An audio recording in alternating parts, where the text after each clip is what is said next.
Now for the second update. Mission accomplished. We had a great drama-free holiday week. I've made it to 2023. I apologize to anyone in advance. I find humor about how my condition helps me. I'm finding I am being a bit selfish currently. All of the participants dispersed yesterday afternoon. I only have a few updates because I'm not going to talk about my week with my family. That is for me to cherish. Observations about WW in this week. I honestly think this is the first time she stepped out. Being with all of us this whole week seems to take a toll on her. It is funny how when you know something, a person's actions make more sense. She was secretive about her phone. She stepped out of our family gathering to get some air quite a few times. The best was when she needed to run into town, and one of the grandkids wanted to go to town also. The gymnastics she did to not take the grandkid. I have to admit that I kinda played with it by asking why not. So the affair is continuing, with me now retired and she is asking me about my plans for the day or week. So I go ahead and tell her, and then ask her what her plans are. Later this week, I will suggest we meet up for lunch due to me being in the same area as her on our plans, just to F with her. I guess it was true someone said on another post, unpredictability is the cheater's worst enemy. This morning I met with my lawyer. I had made decisions and asked him to draw up papers. I replaced my temporary will with my new permanent will. That has been signed and should not have to change again. In preparation for all hell breaking loose, I had him draw up divorce papers based on the prenup and the evidence of the affair. She gets nothing but 25% of our shared assets. Think housewares and furniture. I keep all of my liquid assets, retirement funds, and items I purchased with my own wealth. Also, if I push it, she is required to pay alimony. I have signed them and have a packet created with all of our evidence of the affair. I am holding this in case I want to use it. I sold my loan to the trust. I will allow the trustees to convert it to shares in AP's company. Speaking of the trust, I have decided how I want it managed. I will drop myself to a 1% trustee. The twins will get the majority of the trusteeship. The 4 grandkids will make up the rest. All of the grandkids' proxies will be Sarah and Steve's.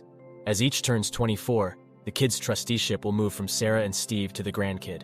If a fraction is left over, Sarah gets the extra share/vote/value.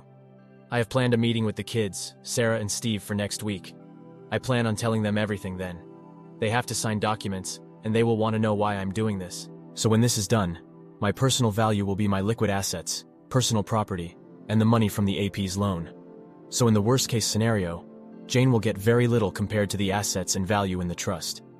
In the next couple of weeks, I will disperse the few personal items I want to go to the kids and grandkids. Those are already at a safe location where my lawyer has access. Some of you commented on my health. Well, if I was not clear, I am not fighting this. I am letting nature take its course. So I have no ill side effects from any treatments. I did notice this week I was more easily tired out. The family noticed also. I played it off as the old man getting older. I still have the cough. The cough is what started it all. It was my tumors in the lung that led to all of the diagnoses. I just played that as a lingering COVID cough. I expect to go downhill pretty fast once other issues pop up. But by that time, everyone will know. And thank you for all of your well wishes on that aspect. I am planning to spend time with the family. A large trip with all of their different obligations would be tough. That reason is why this week was so important to me. It was the last time I could be with all of them for an extended amount of time. I am thinking of a small trip for myself. We will see. I do plan on spending a day one-on-one with each child and grandchild. That is my next goal. The letters are not done. Those are very difficult. I will let you all know how the meeting next week goes. Best to you all. Now for the top comments. We are all here for you. I wish you for the best few months of great joy. I know karma will prevail because you're doing your part to ensure it does. But I really want your health to win this battle. Don't think I've rooted this hard for someone to live. So happy you made it to the new year. Enjoy your family, OP. You're such a lovely man, OP. There are really shitty people who get to live a long and useless life, yet people such as yourself are robbed. I am sending you the biggest and tightest hug that lasts a long time, not a fleeting, insincere one. When my sister passed from pancreatic cancer, she refused pain medication because she didn't want to be drugged and out of it. That will always stay with me, seeing her in pain and still hanging out with us. You, sir, are facing death with grace and courage. But it's also okay to be afraid. You made peace with it and are choosing to end on your terms. This gives me a lump in my throat and breaks my heart. I'm so sorry this is happening. Now for the third update. I had my lawyer, a notary, the twins, Sarah and Steve, to my farm today. The tasks I needed are done. This process has gone about as well as it could have gone. It is understandable that the family is hurt and angry. When everyone arrived and they saw my lawyer and the notary, the tension in the room was high. I asked them to just sit and listen to me, and after I finish, they are to sign the papers. After signing the documents, I will answer all questions. They all know about the trust. I explained to them it was time for me to release control of the trust to them. I explained how important the trust was in my life, why I started it, how it was outside of my marriage to Jane by mutual decision. I also left instructions on how I wanted them to direct and use the trust. We explained that the trust would be split between the twins and the grandchildren, with Sarah and Steve equal proxy votes for the grandkids until each of them reached the age of 25. Their trust in me was evident because they signed the documents and got them notarized. After that was done, copies were collated, and I dismissed my lawyer and the notary. I saw them out and thanked them for coming out on a Sunday. They both were gracious as always. When I returned to the dining room acting as a conference room, they all were quiet. My daughter broke the silence with the first question. Well, it was definitely a multi-part question, or a stream of consciousness. As soon as she stopped, I started with my health. I explained the fact of my diagnosis. I listened to them making plans on how we are going to fight this. And this is where I stopped them. I explained the odds. I told them I have already had a second opinion. Then I told them what you all already know. I am not going to seek treatment. I'm going to let nature take its course. We spent the next hour to an hour and a half arguing. My daughter left the room a few times. Sarah had to go get her. While they were gone, Steve, my son, and I had a heart-to-heart. They understand where I am coming from. They might not agree, but they understand. The consensus is that Sarah and my daughter will come around. After all, this calmed down, and I knew the next question was coming. When did I find out? And I told them. And now there was another round of anger and sadness. I explained that I wanted one more holiday week where I was not a dead man walking, that I was selfish. I wanted this diagnosis to be after the holidays. I don't want it to taint their holidays for the rest of their lives. My daughter, sensing there was still more, went all Kojak. She was not going to leave the room until all were out. She asked how in the hell did Jane not tell her. That is when I dropped the last bomb. I told them exactly the same account of events that I did in my first post. That is the first time I truly saw the fire of anger in my daughter's eyes. I then told them she to this day does not know I know. I basically answered the same questions, plots, and etc. that you all suggested. So I guess you all prepped me well. In the end, I told them I valued them way more than Jane. For me, I just want to spend the rest of my days in peace not worrying about Jane. I had to explain my actions during the holiday week. They also pieced together her steps outside for air, and the trip into town where she did not want to bring the grandkid. They were worried I did this all alone.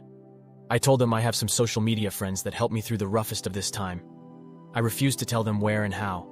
They can learn later, but I still want this space for myself.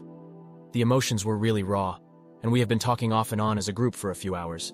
But I told them I needed to go back and talk about the trust. They understand that the trust will be very helpful in not allowing Jane to obtain my hard-earned wealth, that it protects them, and that is why she is not part of this meeting. With that said, I then needed to share the financials of the trust. I'm pretty sure that they all saw the trust as a tax dodge, or just a way to protect assets in a marriage where the kids are from another woman. They were not prepared for me to share the finances. As I started to go through the assets and the balance sheets, the room just fell silent. Then there was one question.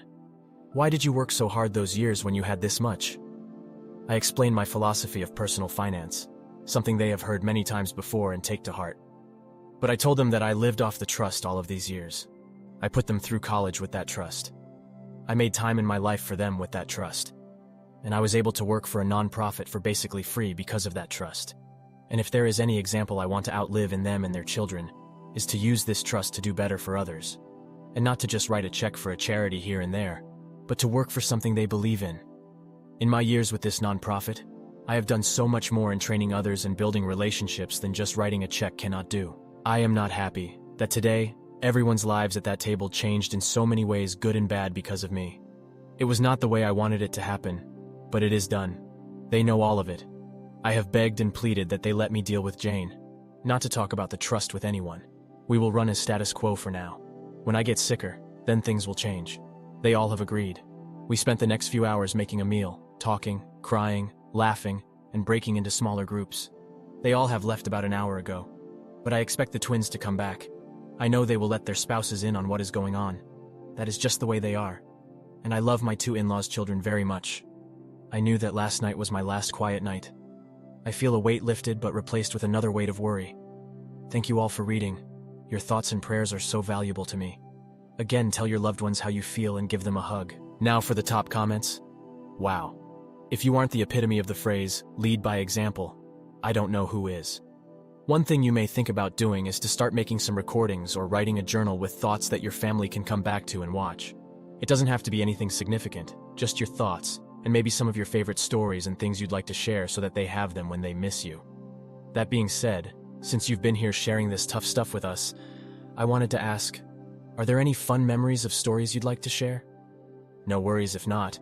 I just thought it'd be nice to not only be here with the hard stuff. Good luck to you and your family. You probably know this, but it sounds like you lived life right. I do have a smartphone. I guess I could start doing that. I got my letters finished, and they were hard. Maybe the videos would be just more candid. Like, hey, I am going to the store and I just remembered this is my thought on X. Thanks for the idea. Wishing you and your family all the best. I'm glad to hear you'll now have support closer to you and not just us internet strangers. Your family will rally around you and make all the more memories while they can. Blessings to you. Been reading your story from the beginning, and you are restoring my faith in humanity. I wish you good days and happy moments for rest of time you have. Thank you all for taking the time to listen to today's story. Please like and subscribe to help the channel, and so as not to miss out on the part 3 of the video. I'll see you in the next one. Take care.